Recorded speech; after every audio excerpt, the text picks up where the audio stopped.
Hi Gemini, how are you? Welcome to your August 2020 reading. It is Leo season. How do you all feel about that? Pretty good. I'm getting the vibe that y'all are feeling pretty good. Let's see what comes out in the cards. Gemini. Okay. First card out, Five of Pentacles. So, either you are out in the cold and seem to be dragging along company, or you are following somebody out into the cold despite great abundance and great love and great luck coming into your life. It's almost like because you are messing around with the wrong person, you missed the opportunity with the right person because you're unavailable. Let's keep going. And I think that this Five of Pentacles is oftentimes how people can feel when they are dealing with a Gemini who is not very clear or certain about what they want and is also in a lot of pain and is therefore causing great pain to other people. That this is how other people feel when they're dealing with you, more so romantically, and it hurts, right? Because there's so much charisma, there's so much fun, there's so much vitality, so much energy, so much life. How could you not follow this person out into the cold?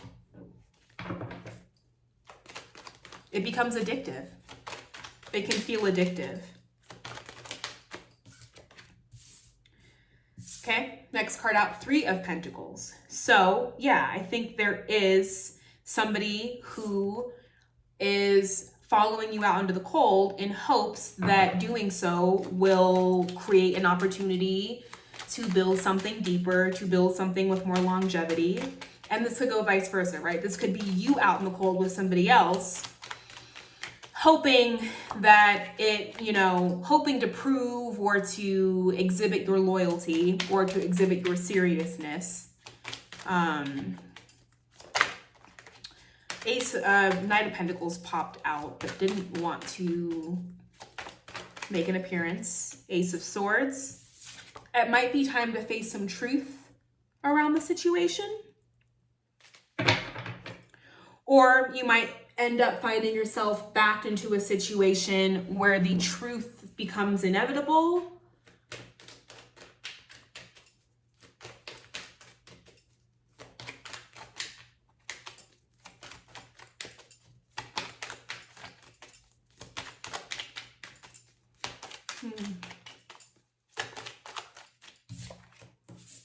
The Devil.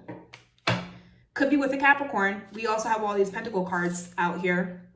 Capricorn energy, also indicative of this cycle, that it's not just the other person. It's not just this person who becomes addicted, right, to the sentiment and to the martyrdom and sort of getting off on the sacrificial elements of following you out in the cold, that it is also you too. And I'm talking from the perspective if you are the person who's sort of dragging a situation out and not being fully honest or kind of keeping somebody around with no real intentions, that if you are the one who's doing that, that you also have to face how that is a cycle, how that is a process that you also get a lot of joy from, or not joy, but that you get off on in some way, right? And that the Devil talks to us about the earthly pleasures, the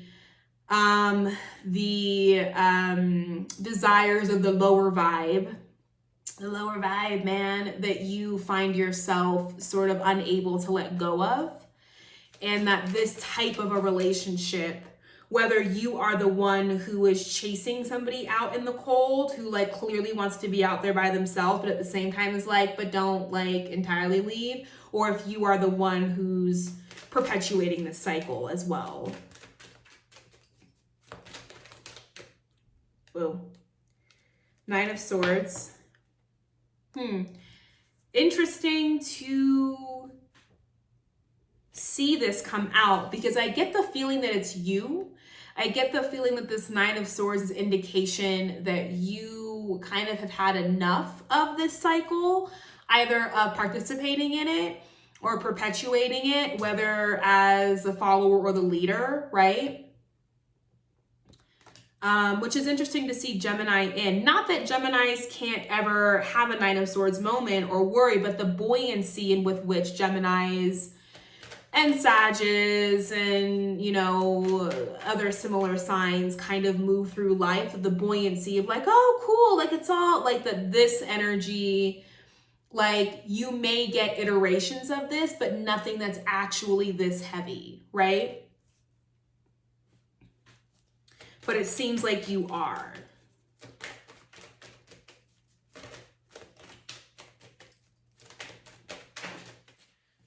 Hierophant. Seven of Cups.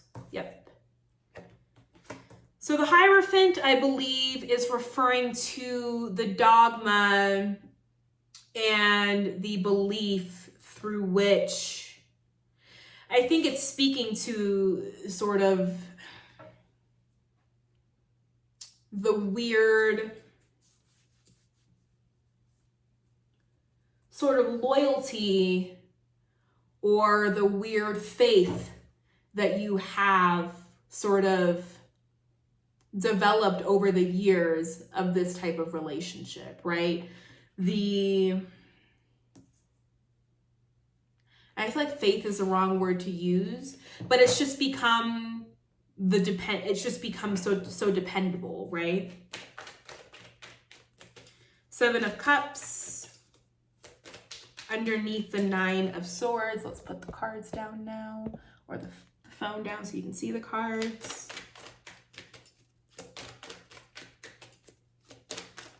I mean, you tell me, what does that look like? What does all this look like, right? Because I feel like this is getting very specific, which is fine.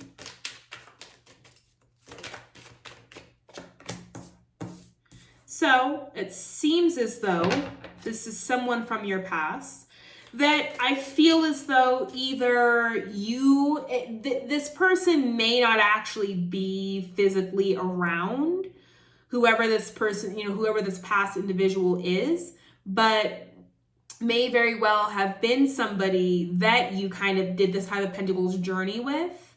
And that there is some sort of need for communication, that there is some sort of need for either making amends, letting bygones be bygones, or this is representative of somebody who you continuously do this dance with, right? Somebody who you're always doing this dance with. And that for some reason or another, you think you're going to get something different every time.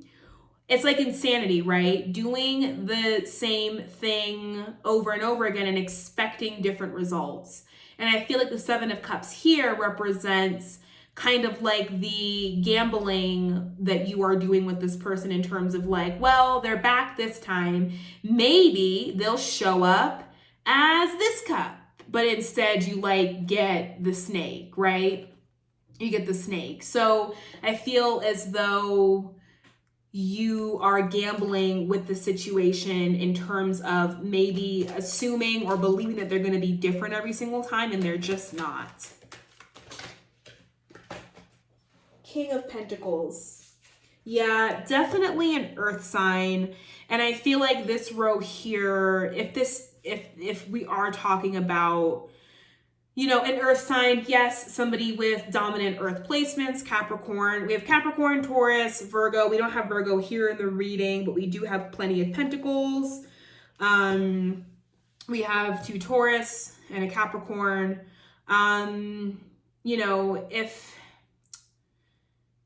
If this really is about this person, I think, yes, one, it is indicative of potentially them being an earth sign, but I think more so it's speaking to we have the Devil and the Hierophant, right? both cards in their own way talk about the ways in which we are held in bondage to something, right?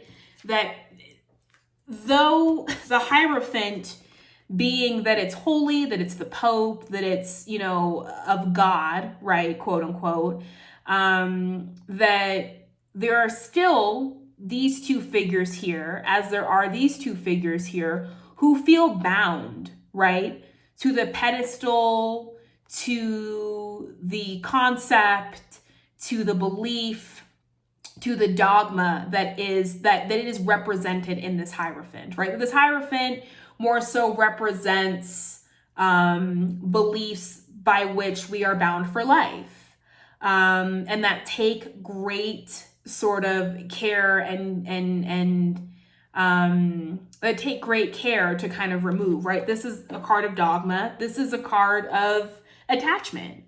Are they not both the same thing? Can they not both be destructive? And so I think this sort of row here really speaks to, or column, I don't know, really speaks to the hold with which this relationship has, and that this person just sort of feels as though they're not going anywhere.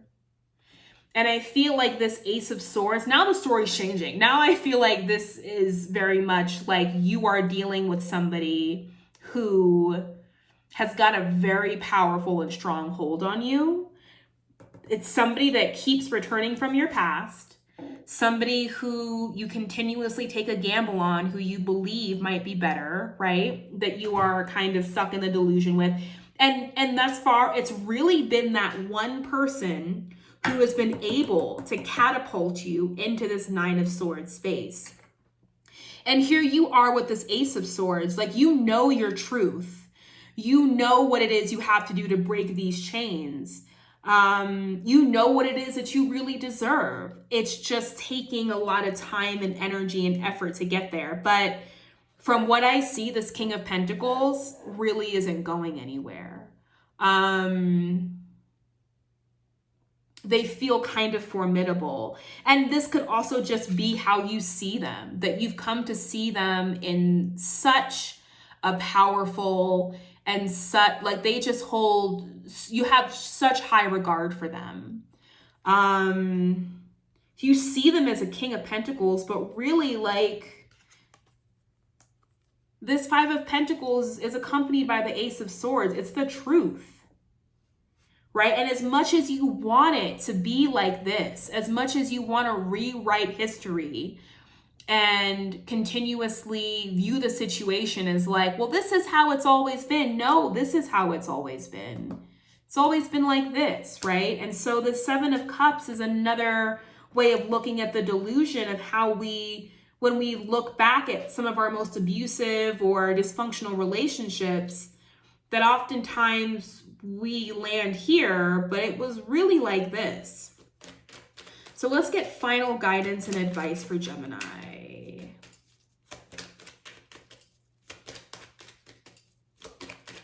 For August 2020.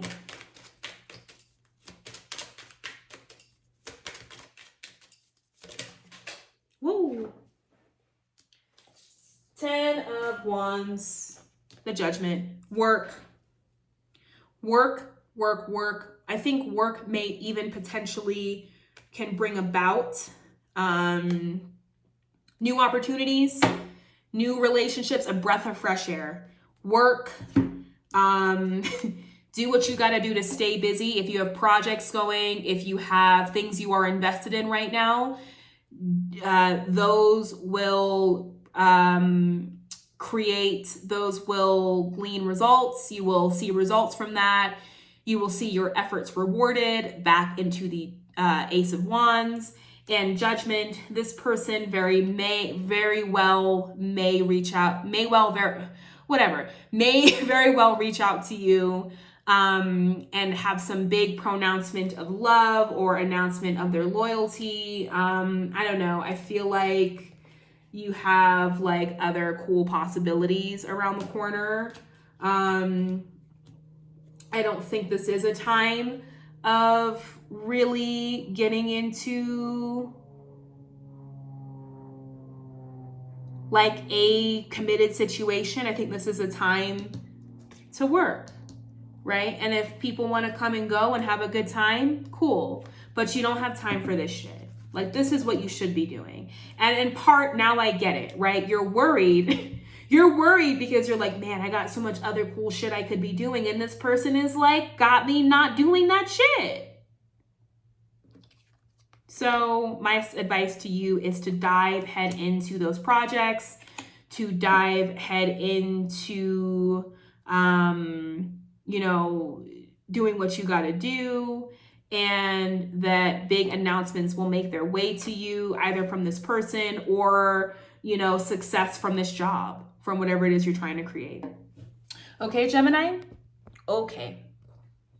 I love you all, and I was gonna say happy birthday, not your birthday.